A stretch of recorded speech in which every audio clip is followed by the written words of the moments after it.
Boa noite, meus irmãos. Gostaria de agradecer a confiança mais uma vez de Dona Valde, Luciana, do Centro Espírita Estrela Guia de Itapuã.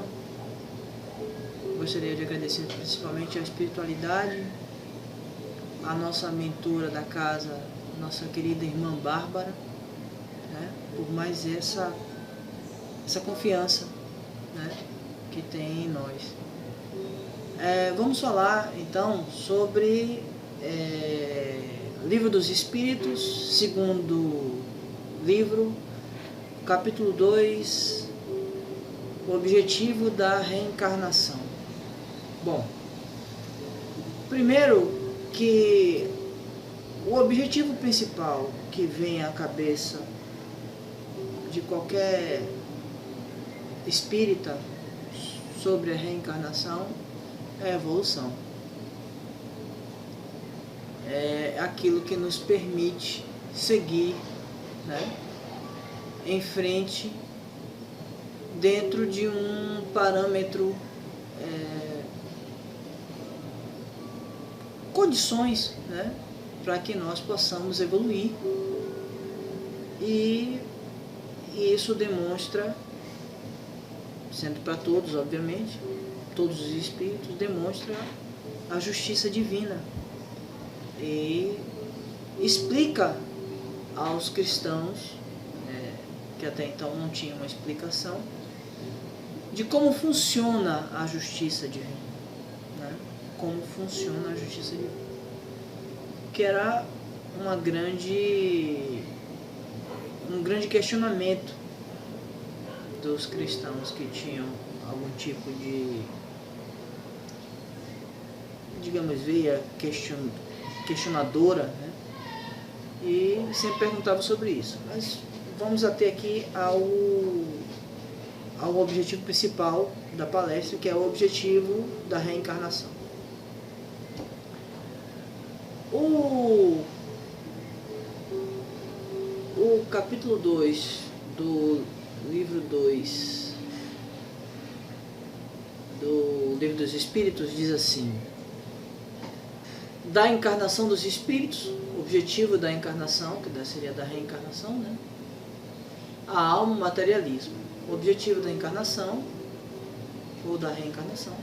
Qual o objetivo da encarnação dos espíritos?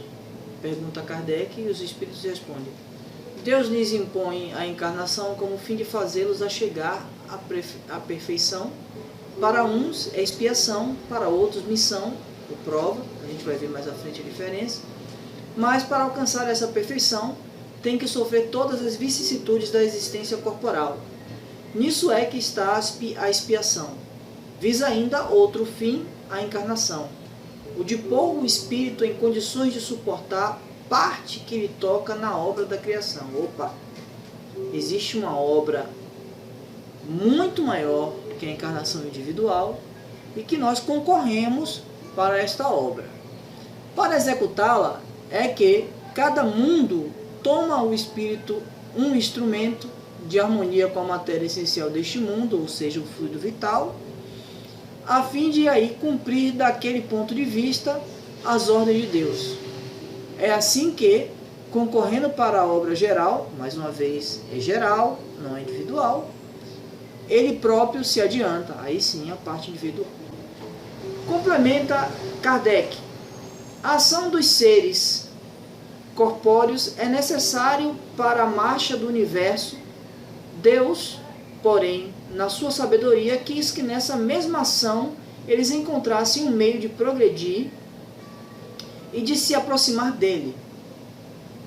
Deste modo, para uma admirável lei da providência, tudo se encadeia, tudo é solidário à natureza. Bom, essa parte do documentário de Kardec, a gente nota que é uma coisa elaborada, né? É uma coisa elaborada. É uma coisa que é determinada, é imposta a reencarnação. Para todos os espíritos, a experiência material, ela tem que existir, ou seja, todos os espíritos mesmo, daquele mais primitivo até o mais superior dos espíritos. Ele passou e ainda passa o primitivo pela experiência carnal, material, desculpe, o que necessariamente implica em questionamentos do ponto de vista da formação do ser humano, tempo, né? Se existe vida fora do universo, fora da Terra, né? Fora do planeta, o que para mim responde porque os espíritos superiores têm milhares, milhões, quem sabe até bilhões de anos, e certamente não seria da Terra a sua origem, e isso para mim conflagra um testemunho a favor disso.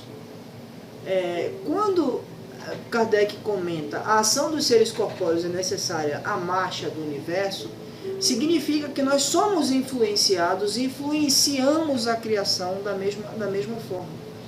Nós temos a presença do ser espiritual construindo o universo e do ser espiritual atuando no universo que se constrói. Ele pode ser tanto artífice da construção desse universo material, como, em uma vez encarnado, ser, digamos, moldado por essa criação. Por isso que a evolução, o planejamento é sempre um planejamento macro, digamos, um planejamento maior, digamos assim, de cunho comum a todos, né? Vamos continuar então com a pergunta. Tem a necessidade de encarnação os espíritos que, desde o princípio, seguiram o caminho do bem? Veja bem, essa pergunta ele já parte do princípio de que existiriam espíritos que são bons por natureza, por essência. E por essência todo espírito é bom. Entretanto, ele é bom e ignorante. Os erros cometidos por nós é muito pela ignorância do que pelo anseio do espírito em cometer o erro. Nós temos assim, comumente falando, tal pessoa é assim porque ela é ruim mesmo de natureza. Isso não existe. Na espiritualidade isso simplesmente não existe. Lembramos que as percepções que nós temos enquanto encarnados são totalmente diferentes das percepções que nós temos quando desencarnamos. Uma delas é o senso de verdade. Nenhum espírito mente para o outro, porque o próprio espírito percebe, sabe o que o outro está falando, sabe o que é verdade. Então ele é inibido a mentir. A espiritualidade ela trabalha em outra perspectiva do ser humano, do ser espiritual, né? Não ser humano.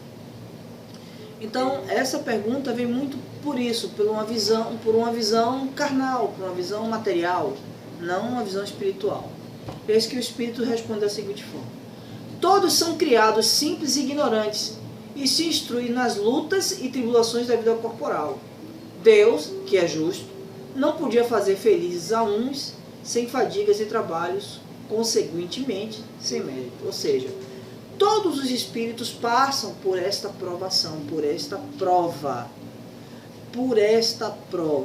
Se nesta prova serão espiados aqueles que cometem erros. As provas são inerentes a todos os espíritos, todos eles passarão por provas. Se não passar, no exercício da prova, você comete um erro, você poderá ser espiado, né? Ou alguns espíritos elevados, né, que têm a contribuição para um objetivo do todo, não particular, vêm para fazer o seu contributo encarnando, e aí não é expiação, porque não pode ser um espírito superior, um espírito bom. Não é prova, porque ele não tem o que provar, porque ele já é bom. Ele só pode ser uma missão. A missão é dada ao espírito para que ela faça com que melhore, para que evolua melhor, conduza, é o nosso farol. Vários espíritos, digamos assim, nós temos exemplos de vários espíritos como este na Terra. Nós temos o Buda, o Cristo, nós temos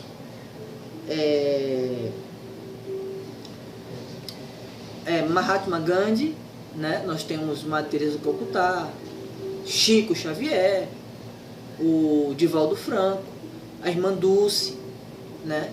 Todos eles são espíritos que nos levam a um questionamento, nos toca o coração. A sua obra é muito maior que a sua presença. Tanto que os espíritos desencarnam e a sua obra fica, né? Pensadores da humanidade, não somente a parte cristã ou a parte dedicada à caridade, mas grandes pensadores da humanidade, grandes cientistas, todos eles são faróis, né? Nós temos inclusive a contribuição de um escritor que é fantástico, né? Que ajudou a Chico a escrever o Brasil, Coração do Mundo, a Pátria do Evangelho, que é Humberto de Campos, né? Contribuiu aqui encarnado e contribuiu muito desencarnado. Então, essa evolução ela tem que ser para todos. Ele prossegue a pergunta: mas então, de que serve o espírito terem seguido o caminho do bem, se isso não os isenta dos sofrimentos da vida corporal? Aqui ele coloca uma condição de sine qua non, né? Ou seja, se ele é bom, ele não pode sofrer, e se ele sofrer, ele não é bom, implicitamente. O espírito responde: chegam mais depressa ao fim. Demais, as aflições da vida são muitas vezes a consequência da imperfeição do espírito, ou seja, ele não é tão bom como você pensa que é. Quanto menos imperfeições, tanto menos tormentos. Ou seja, eu posso dizer que eu sou muito imperfeito, né? Nós estamos num mundo muito imperfeito. Perfeição não faz parte do nosso mundo. Nós aspiramos. E aspirar é uma obrigação do espírita, aspirar sempre ser melhor do que ontem. Isso é uma obrigação. Aquele que não é invejoso, nem ciumento, nem avaro, nem ambicioso, não sofrerá as torturas que se originam desse defeito. Ou seja, ele não vai dizer que não vai sofrer, mas não através daquele tipo de sofrimento. Para o espírito evoluído, ver qualquer um dos seus irmãos encarnados numa condição demeritória, numa condição de sofrimento, o faz sofrer por si só. O ato, a visão, digamos, a não condução ao caminho que deve ser feito, da progressão dentro do seu planejamento reencarnatório, faz qualquer espírito sofrer. Qualquer um. Até dentro do planejamento reencarnatório, no processo de evolução, é sofrido. Porque o ser humano é imperfeito, é ignorante, ele não consegue observar, ele não consegue somatizar todo o alcance da sua potencialidade, da onde ele pode ser útil e da onde aquilo já não é mais utilidade, e sim o egoísmo fazendo efeito, a vaidade, para que ele possa ter ou cumprir ou, digamos assim, somente sentir algum determinado prazer ou usufruir de alguma determinada coisa que o lhe satisfaça. Então, dentro dessa perspectiva, realmente, nós estamos num mundo de provas e expiações, o que não há nenhuma dúvida, né? Ele continua no estudo fazendo questionamento sobre o espírito. Nós notamos isso no Livro dos Espíritos, nós notamos que em outras obras é necessária a separação do que é expiação, do que é prova e do que é missão. Porque muito embora essas três situações possam confundir ou vir juntos,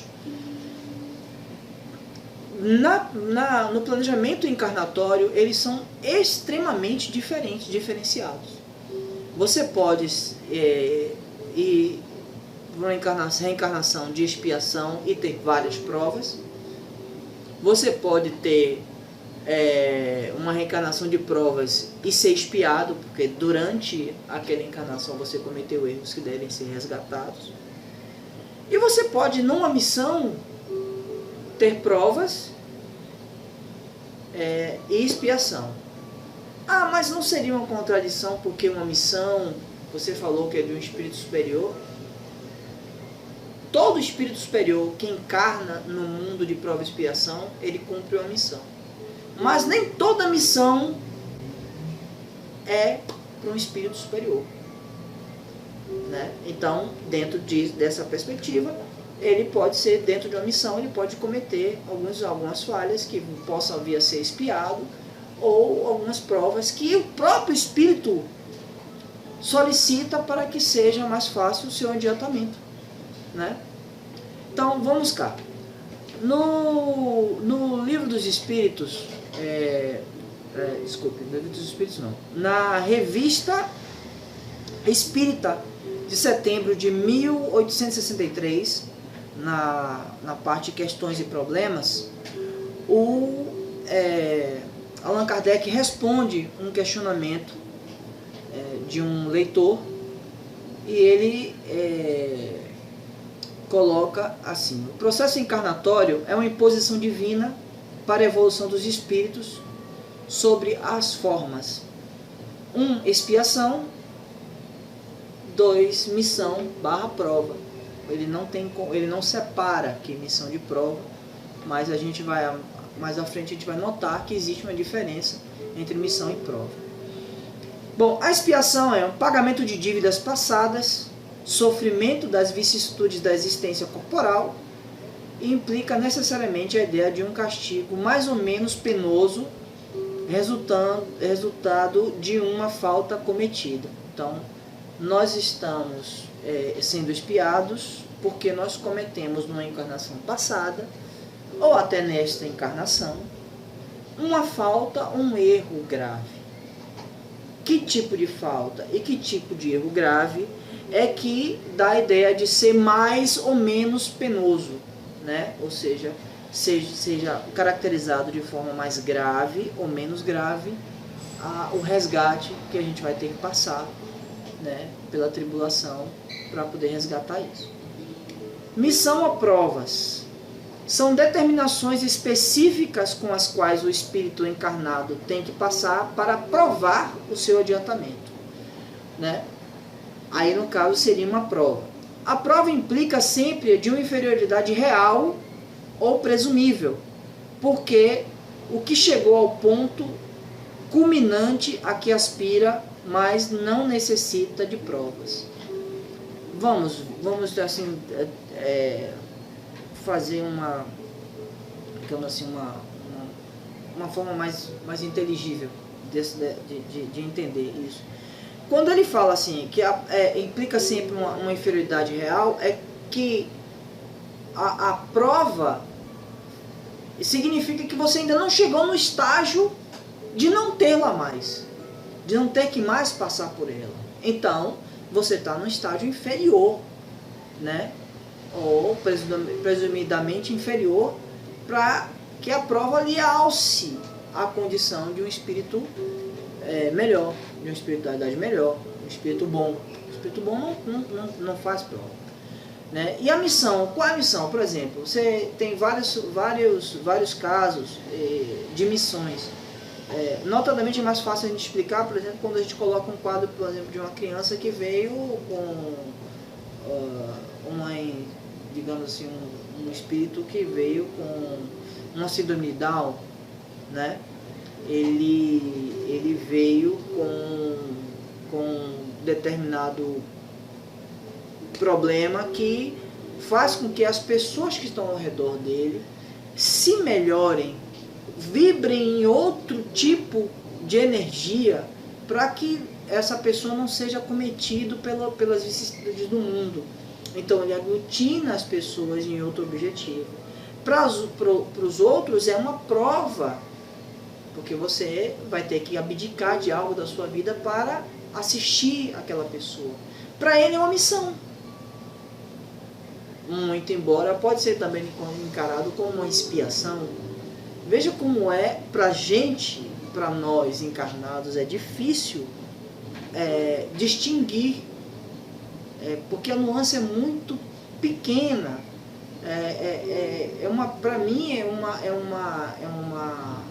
é algo que denota como a justiça divina ela é sutil. Como a justiça divina ela não quer pesar no pescoço de ninguém a medalha, a marca de que a pessoa cometeu um erro, né? E uma das ferramentas é justamente isso. Você não sabe exatamente de forma concreta se a pessoa que está ali é uma prova ou uma missão ou até uma expiação, né? Mas vamos adiante, né? Aí nós vamos aqui no livro dos Espíritos, ele diz aqui, expiação. Não há crer, no entanto, que todo sofrimento suportado neste mundo denote a existência de uma determinada falta. Ele coloca aqui que o quê? A pessoa pode vir para sofrer como prova para se melhorar. Muitas vezes são simples provas buscadas pelo espírito para concluir a sua depuração e apressar o seu progresso. Assim, a expiação serve sempre de prova, mas nem sempre a prova é uma expiação. Provas e expiações, todavia, são sempre sinais de relativa inferioridade, porquanto o que é perfeito não precisa ser provado, né?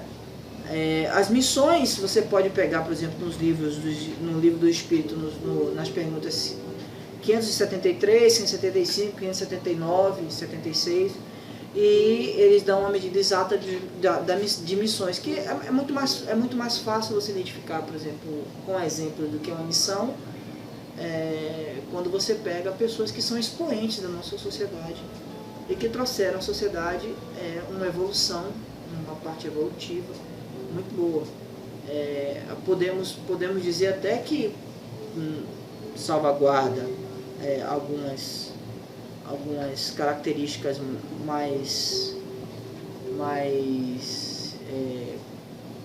necessárias de você individualizar, de você colocar, digamos assim, uma individualidade por trás da ação em si, mas toda catástrofe é uma missão para as pessoas que sofrem aquilo, porque é muito, digamos assim, é muito rompedor do dia a dia, né? As pessoas que passam, ou tenderiam a ser assim, as pessoas que passam por grandes catástrofes, grandes epidemias, ou uma pandemia como nós estamos hoje, deve se questionar o seu íntimo, da sua posição, da sua participação. Assim foram nos pós-guerra, assim foram digamos assim, nos eventos catastróficos, como por exemplo o tsunami, né? As pessoas são agentes de uma missão. A missão é só do espírito? Nesse sentido, não. Porque até biologicamente a Terra é um ser vivo, né? A Terra é um ser vivo. Nós somos energia. A Terra é energia. O furacão é energia. Entendeu? Então, tudo isso concorre para uma obra magnífica, né? Que talvez o ser humano não compreenda em sua totalidade. Talvez não. Com certeza não compreende em sua totalidade. O livro dos Espíritos, o compêndio da doutrina espírita, ela abrange muito, ela explica muito, mas é de notar que mais à frente nós, necessariamente com a evolução do homem, nós teremos que evoluir também. E não é à toa que os médiuns espíritas produzem tanta literatura, com tantas informações para a evolução. A necessidade da encarnação. Bom, todo projeto espiritual tem como arcabouço a encarnação e a reencarnação. Todo projeto evolutivo espiritual, porque não há outro caminho. É como assim, a gente pensa, mas quando o espírito fica na erraticidade, ou quando ele é absorvido pelo mundo espiritual, ele não consegue evoluir, ele não consegue conhecer mais, ele não consegue ter uma experiência. Será que para a gente evoluir, a gente tem que encarnar, a gente tem que reencarnar? Eu digo que sim. Porque a despeito da nossa evolução, e o homem evoluiu muito dentro do seu conhecimento intelectual, do seu desenvolvimento moral, né, ético. Nós temos uma ferramenta, enquanto espírito, nós temos uma ferramenta que se acopla a outra ferramenta. Nós temos o perispírito, que é a primeira ferramenta, que se acopla à segunda ferramenta, que é o corpo material. A evolução é também dos sentidos do ser humano. Quais são os sentidos esses? Visão, tato, audição, olfato. Nós não temos ainda, evolutivamente, alcançado digamos assim, a condição de não necessariamente encarnar num corpo mais denso. E depois de despir desse corpo mais denso, nós iremos evoluir, claro, no processo de evolução, a gente já evoluiu, nós iremos encarnar num corpo menos denso, muito mais próximo ao perispírito, até chegar ao ponto em que seremos perispírito e espírito. Aí já seremos espíritos bons. A evolução não é somente consciencial, o espírito é consciência, mas para o espírito perceber a obra, ele precisa desenvolver os seus sentidos, e ele só desenvolve os seus sentidos na matéria. Aí, ao mesmo tempo, você se questiona, porque nós temos literaturas várias em que o espírito, quando ele desencarna, até no processo mesmo de EQM, que é o processo de quase morte, eu já falei, tem um canal fantástico, que é o Que Somos Nós, é um canal do YouTube. Eu recomendo às pessoas, principalmente os espíritas que têm dificuldade em perceber o que seria o outro lado, que assista alguns depoimentos, que é muito interessante. Então, nós temos experiências de espíritos que dizem assim, de pessoas que passam por aqui e me dizem assim, mas quando eu estive do outro lado, automaticamente eu conseguia ver 360 graus. Poxa, aquilo já era meu. Então eu não preciso evoluir. Vamos já colocando aqui, né, na nossa perspectiva, não precisa evoluir para chegar a este ponto de que eu não preciso mais desenvolver meus sentidos. Eu já tenho esse sentido lá no mundo espiritual. Mas aí nós temos que questionar se esse sentido que ela teve no momento, que a pessoa teve no momento, é um sentido duradouro ou passageiro, momentâneo. Porque da mesma forma nós temos na literatura espiritual, na literatura do espiritismo, relatos que dizem que que o mundo espiritual, nas colônias espirituais, não são tão diferentes do mundo carnal.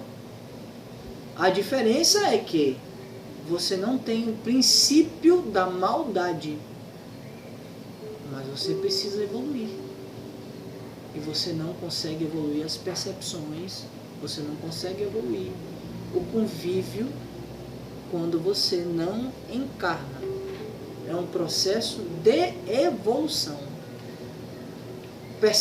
De percepções sensoriais e de evolução consciencial e de intelecto, né? Sendo que a parte intelectual talvez deste seja o que contribua menos para a evolução diante de um mundo de prova e expiação. Só no mundo de prova e expiação.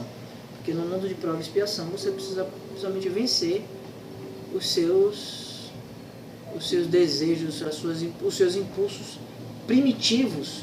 E para você deter os seus impulsos primitivos, é necessário muito mais um arcabouço moral do que um arcabouço intelectual, que na maioria das vezes a pessoa que tem um impulso primitivo, um intelecto desenvolvido, ele tende a burlar o que tiver de ser moral para manter cada vez mais o impulso primitivo como prazeroso para ele, né? Nós vamos aqui também em outras publicações, eu acho interessante, né? Que nos remete, por exemplo, a reparar alguns equívocos do passado, como isso se dá, né? Refletir a questão de você estar, digamos, resgatando, como é que se dá esse resgate, né? Como é que esse processo ele se combina, né? Se você não tem uma, digamos assim, uma diretriz, né? Você espiritualmente talvez, e na maioria das vezes não é verdade, você tem, você não percebe que tem, mas você tem participação direta no planejamento reencarnatório. São espíritos que encarnam nas famílias que pediu, da forma que pediu, para ter as provas que pediu, entendeu? Então a justiça divina, ela dá o seu parâmetro para você se julgar. Ela dá a régua, e você que transforma a régua. Eu quero a régua de 15 centímetros, eu quero a régua de 30 centímetros, de 1 metro. É você que vai ditar a regra. Muitas vezes a própria espiritualidade diz, pô, eu acho que você está exagerando, vai devagar e tal. Aí na roupa você, não, aqui, pô, eu já sei o que eu tenho que fazer, eu vou descer lá, vou resolver, vai ser fácil, vai ser dessa forma. E muitas vezes a gente comete erros e o que ia ser uma prova termina sendo uma expiação, nos remetendo a ter o processo de expiação. A evolução intelectual do espírito, ela é importante, né? Eu não quero que vocês pensem que o relego, a parte intelectual, há uma importância menor. Não, é muito importante, até porque quanto mais você tenha o conhecimento técnico, você conheça aquilo, você desenvolva o seu intelecto, muito mais facilmente você vai, imbuído de uma boa intenção, você vai achar soluções para o seu rápido desenvolvimento. Eu dou sempre assim uma noção, porque a gente geralmente, quando a gente fala assim entre conhecimento, intelecto e moral, a gente trazendo, por exemplo, para uma situação mais acadêmica, a gente separa sempre aqui a parte de humanas e a parte de exatas. Onde exatas é a pessoa que é inteligente, humanas é a pessoa que busca um questionamento moral, né? Sempre pensa assim. Então, para você ter uma ideia, por exemplo, se o ser humano tivesse o poder de conhecer, digamos, a geometria sagrada, né? digamos assim, o cálculo, não, digamos, a proficiência como o Nikola Tesla falou, a proficiência do número 3, 6 e 9, né? Eu esqueci o termo, mas é alguma coisa de ouro, né? Me perdoe, eu realmente terminei esquecendo, né?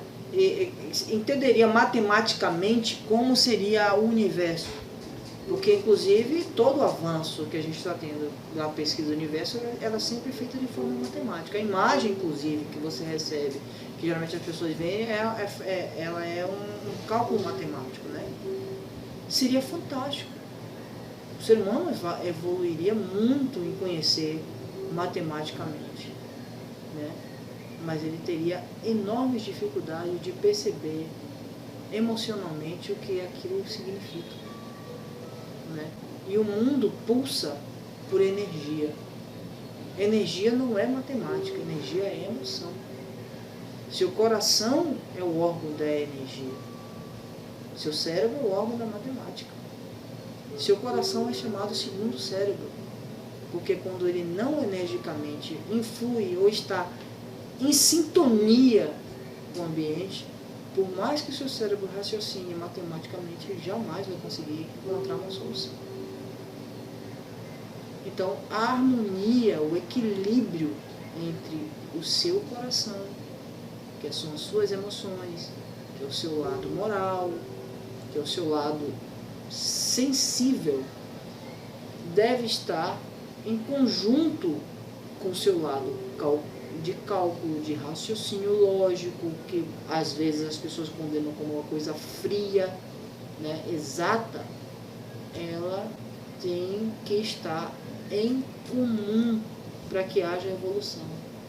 Se você distanciar um do outro, tende com certeza a criar provas e expiações.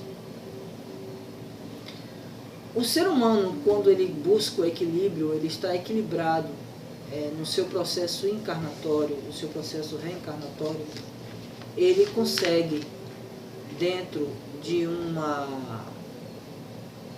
planejamento reencarnatório, sucessos fantásticos. Por isso que não são poucos exemplos de pessoas que são humildes, conseguem ter muito mais êxitos do que pessoas que são extremamente abastadas, que teve contato com muitas possibilidades de evolução, né? Por quê? Porque o equilíbrio entre essas duas partes ela é fundamental para o êxito. A característica do universo é o equilíbrio, a característica do espírito também é o equilíbrio.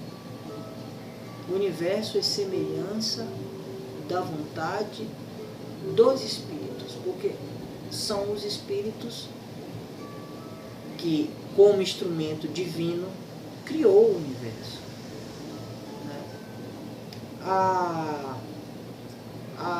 Digamos assim, a necessidade de você reencarnar também é a busca pelo equilíbrio. O que você cometeu de erro numa encarnação passada, você vem para ser expiado e resgate destes erros. E aí você cria uma balança, você equilibra aquilo. E quando você equilibra, você evolui. Aí você diz assim, por exemplo, como a gente tem na parábola dos talentos, o que não fez nada e escondeu, guardou o dinheiro, né? Ele provocou equilíbrio? Não. Porque o equilíbrio só se consegue no processo da encarnação, ou seja, no fazer, na labuta, no dia, no exercício. Se você nada fizer, você não tem como se equilibrar. E esse nada fizer,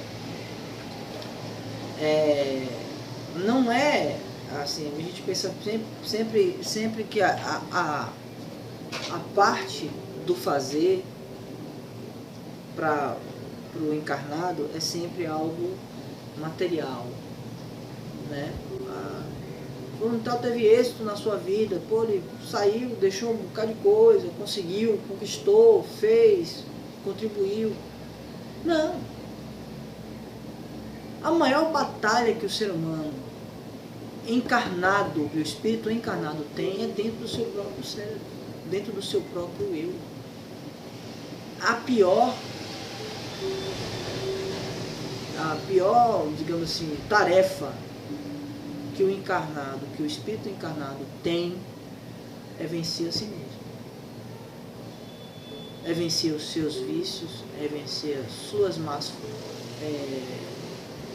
digamos assim, más atitudes, a sua má inclinação. E isso é trabalho. Para o espírito é trabalho. Porque para o espírito nada material interessa. Nada que for material para ele interessa. Então, se você exercita, obviamente que a gente está no mundo material, a gente encarnado, nós temos que contribuir para o progresso, né? E quando nós fazemos isso, nós estamos contribuindo para a obra divina. Então, salvaguarda esse detalhe, que eu acho que é importante, eu acho que é, digamos, essencial, né? A grande luta e o grande trabalho é interno. É dentro de si. É buscando a si. Né? E não deu, infelizmente. Sim, e como eu estava falando, então, a grande luta é interna. A grande batalha é interna.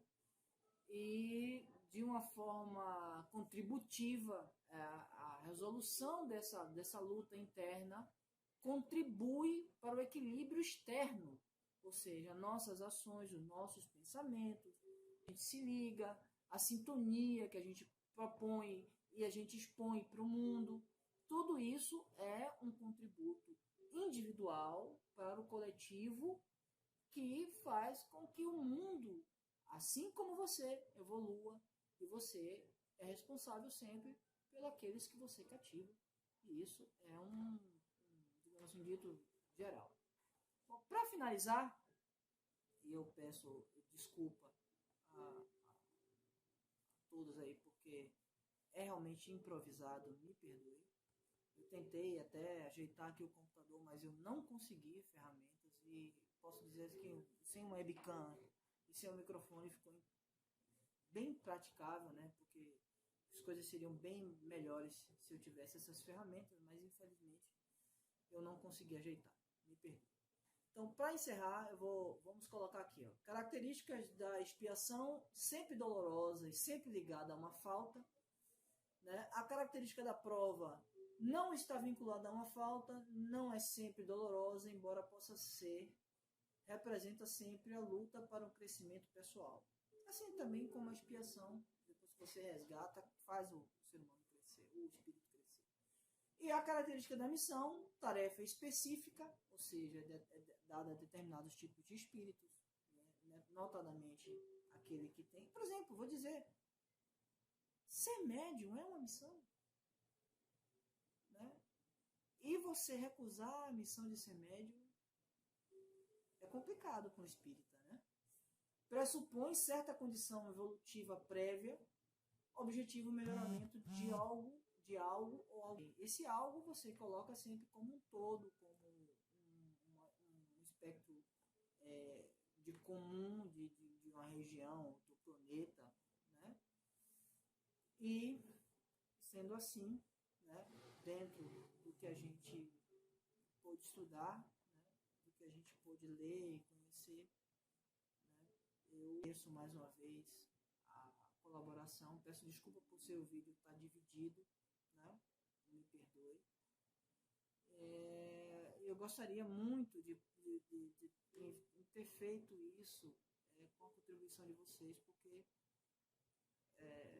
eu compreendo muito mais quando estou perto, no centro, dividindo isso com vocês, do que sozinho. Para mim é difícil fazer isso sozinho, né? É complicado porque às vezes eu me perco um pouco do meu pensamento, né? Isso é comum.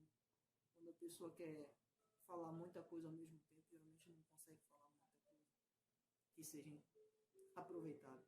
Peço desculpa e agradeço mais uma vez e espero que todos estejam satisfeitos. Muito obrigado.